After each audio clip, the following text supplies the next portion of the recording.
杨紫而言，近日可谓是好事连连。前脚陈欢剧正式杀青，后脚长相思2就传来了再度提速的好消息，可谓是让人非常惊喜。作为暑期档最为耀眼的古装剧，长相思不论是制作水准，又或者是剧情质量，还有整体的演员表现，都称得上是上半年最好的古装剧之一。最终在各个方面的强势表现，也是让所有人对长相思2尤为期待。在长相思2再度登上了待播剧期待榜榜首后，其开播进程也是不断加快，继此前拿到许可证，正式进入到待播状态后，近日在鹅厂站内也是正式开启了长相思2的预约，相关的剧集信息也有了更多介绍，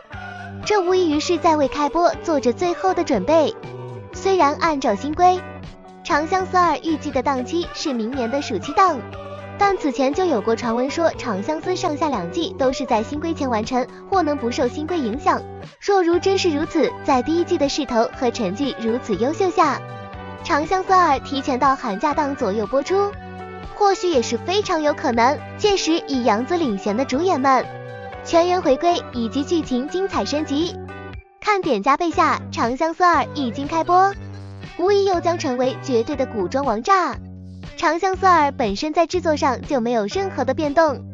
，2位女导演的默契合作，加上亲妈编剧的保驾护航，能在最大程度上保证作品的质量水准。在演员阵容上同样也是如此，杨紫继续饰演女主小妖，作为第1季中最为出圈的角色，杨紫对其的诠释可谓是非常精准的，前期男装的豪放不羁感，以及对于男性细节的把控都非常到位，后期换回女装不仅堪称绝美，多场重头戏的呈现也是让人眼前一亮。杨紫无疑是长相思成功的最大因素。再者就是4大男主张晚意、邓为、谭健次以及王弘毅也是悉数回归，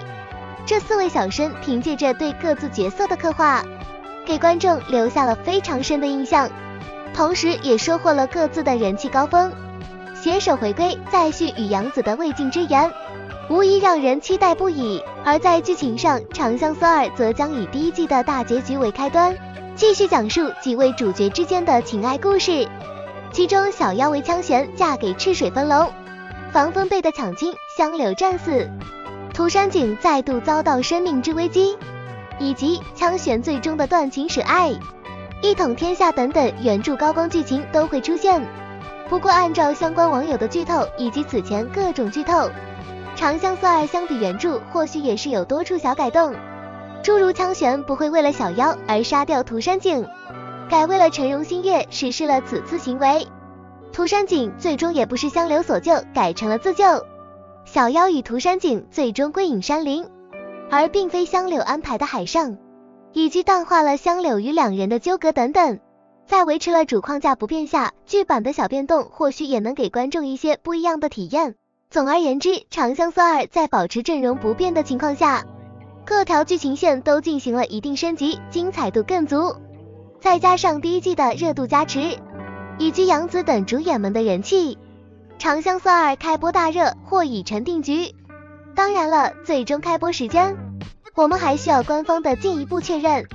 但相信在拿到发行许可以及开启预约后，这个时间也不会太远了。对此大家是怎么看呢？欢迎私信留言，我们一起交流。